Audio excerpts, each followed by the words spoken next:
Hello, I'm Lyn Jarvis, contributing editor for Across the Fence, and today we'll explore some highlights of Buenos Aires, the capital and largest city of Argentina with some 3 million people. It's often called the Paris of South America, with its beautiful tree-shaded boulevards, monuments, and distinct European flavor. And I'm sure along the way we'll get to enjoy an evening of that traditional Argentinian dance, the tango.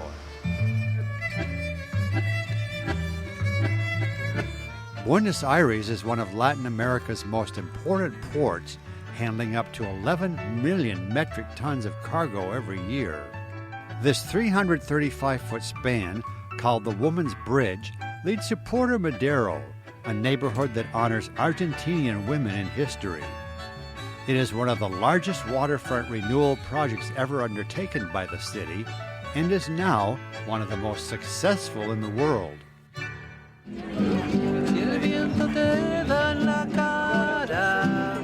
Buenos Aires is one of the most diverse cities in South America, and locals are referred to as porteños, people of the port, because so many of its first residents arrived here on boats from Europe. The city's neighborhoods are small and unique, with their own characteristics, color, and flavor. Each has its own meeting place, generally a coffee house or bar, a tradition rooted in the colonial period when the center of every neighborhood was the general store known as the pulperia. These neighborhoods provide a sense of community for porteños and a safe haven from the urban sprawl that surrounds them.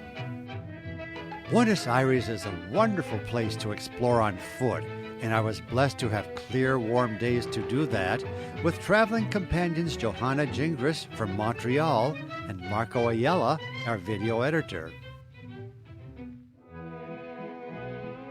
We soon discovered that we didn't have to wait long to enjoy the national dance of Argentina, the tango. It's a dance that combines both an elegant reserve and exuberant passion. Originated here in the 1880s, it became popular throughout the world, and for a few pesos, couples like this will dance the day away.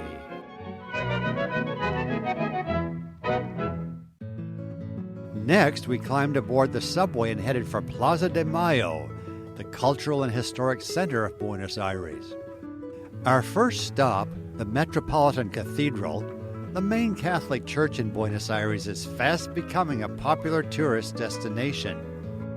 Because Jorge Mario Bergoglio was plucked from his post as Archbishop of Buenos Aires, transported to Vatican City, and installed as Pope Francis, the first pope ever from Latin America, one of the most devout regions in the world.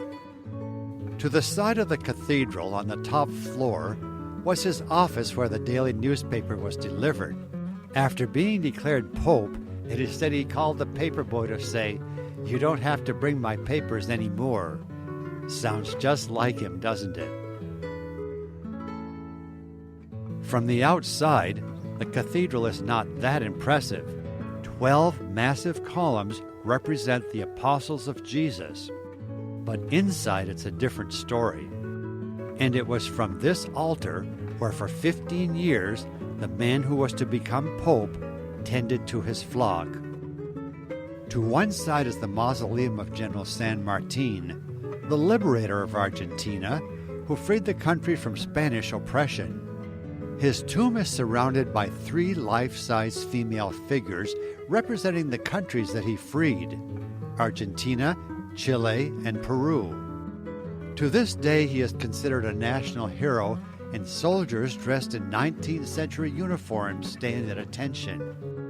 We were there for the changing of the guard, and with my wide-angle lens, I didn't realize that I was in the path of an oncoming soldier. Sorry. I was happy not to be fined or worse. Nearby is the iconic Casa Rosada, the Pink House, that has been the presidential palace since the 1860s, housing the executive branch of government. Few people are permitted inside, but many come to see this balcony where Eva Perón appeared to bid farewell to her people with that now iconic line, "Don't cry for me, Argentina." Made famous in the 1996 movie starring Madonna, one of the few people ever allowed to stand on the balcony for the filming of her iconic scene from Evita. Don't cry for me, Argentina. The truth is I never left you. We are now at Recoleta Cemetery where Eva Perón, known as Evita, is buried. As you can see, it's a very sacred spot. Many people from all over the world come to take a look, but things were not always so serene. Let me take a minute to explain. When she died of cancer in her early 30s, an anti-Perón military group gained control and tried to steal her body. After 24 years of being shuttled around Argentina, and even being buried in Italy for a few years, her body finally came to rest in 1976 in this simple black tomb belonging to her father, Juan Duarte. Every day, her admirers continue to place flowers and notes at the tomb, and the crowds grow to thousands on July 26th, the anniversary of her death. One of her favorite places to wander was Caminito La Boca, the Little Road. Millions of foreign immigrants came to Buenos Aires between 1880 and 1930, about 50% of them from Italy. Many were from the port city of Genoa, where they worked in shipyards and used leftover paint, any color, to paint their houses, and the tradition still continues with blessings from the Pope. To our surprise, Buenos Aires has one of the busiest live theater industries in Latin America, rivaling London and New York City. In fact, every weekend there are some 300 active theaters with plays that are well supported and attended. Surprisingly, I haven't mentioned the food yet because it is so good. Just down the street from the hotel was this popular pizzeria. After walking around Buenos Aires, we were hungry and we decided to stop in at Guayrin. It's been open for 83 years. It's sold 25 million pizzas. And it's where the in-crowd comes to have pizza here in Buenos Aires. So we decided to join the in-crowd, and I wish you were here to sample this ham, cheese, and onion pizza. I think it's the best I've ever had.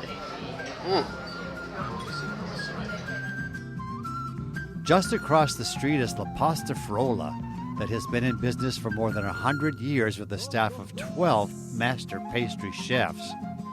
With such an array of sweet treats, it took me several minutes to decide which one I wanted to sink my teeth into. I couldn't decide between the Vasito Chantilly y Frutilla or the Boston Meringue, so I took both. Now for a change of pace, we have been invited to a gaucho party at the Santa Susana Ranch, pretty much typical of those down here. We were happy to get into the countryside and leave the hustle and bustle of Buenos Aires behind. This 2,956-acre ranch, located in the Argentine Pampas, was started by immigrants from Ireland in the late 1800s. It was a unique experience to see and be a part of a working ranch and enjoy their food, culture, and hospitality.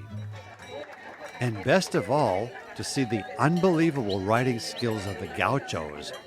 But these men do almost literally live in the saddle, so riding for them is like walking for us. And just look at these horse herders, Ferruccio and La Rocha. It's time for this horse herder to take a break. I hadn't been on a horse in at least 50 years, and with the help of one of the gauchos, I managed to climb aboard.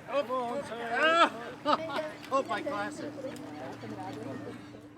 And this snail pace was perfect for me. I wouldn't want to go any faster. With this scolding from a male southern lapwing, we pulled up short to see what was going on. We soon discovered his mate had a simple nest next to the trail, just a depression in the ground lined with a bit of grass. Not the best idea to build so close to visitors with cameras. A scrumptious feast was served in the large dining hall, including chicken, steak, and ribs, but one item on the menu went pretty much untouched. Blood sausage? No. Blood sausage? Thank you. But not these delicious steaks cooked to perfection, topped with Argentinian chimichurri sauce. Care to join me for lunch? As soon as the plates were cleared, some of the ranch hands performed typical dances of the Argentine pampas.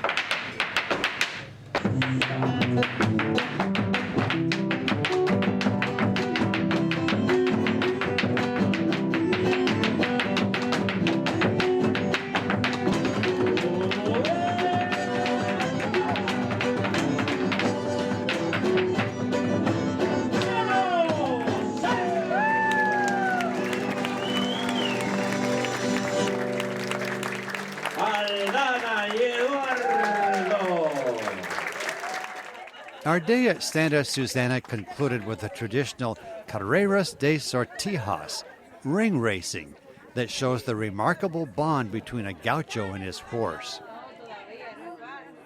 From a crossbar hang rings, about the size of a wedding ring.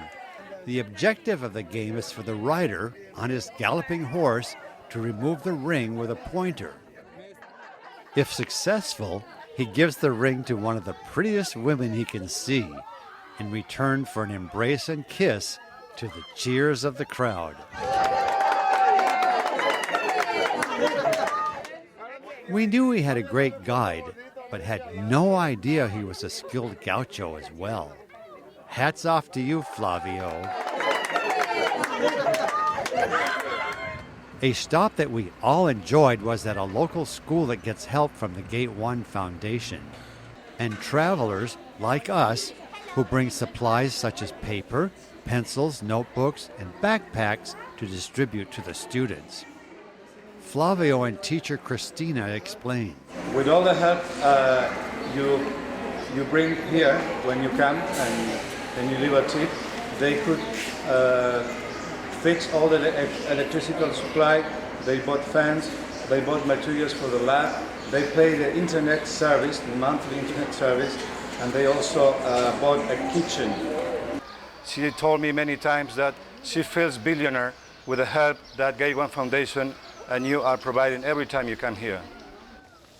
To get the full experience of Buenos Aires, a stroll through an outdoor market is a must, and I'm told we'll meet some real characters here. Always, before to start the tango show, there's a place and a moment when they're all together, waiting and looking for the man to dance.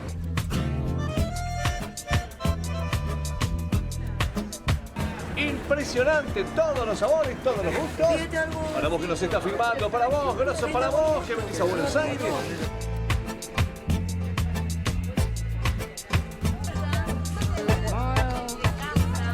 Centro de la piedra, cuando se abre la piedra se tornan vetas, que vendría a ser como todo el color, ¿ves?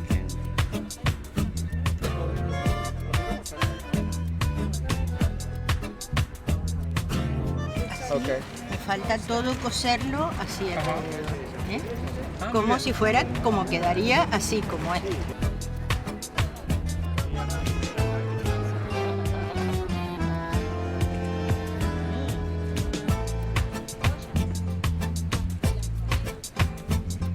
And there's like a double stitching around it. Okay. It's a forever. So it's not coming out. Yes. What up, buddy?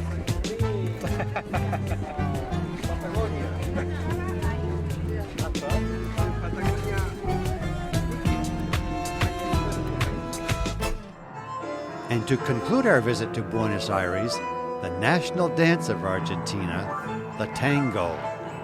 For Across the Fence, I'm Lyn Jarvis. Enjoy the show along with me.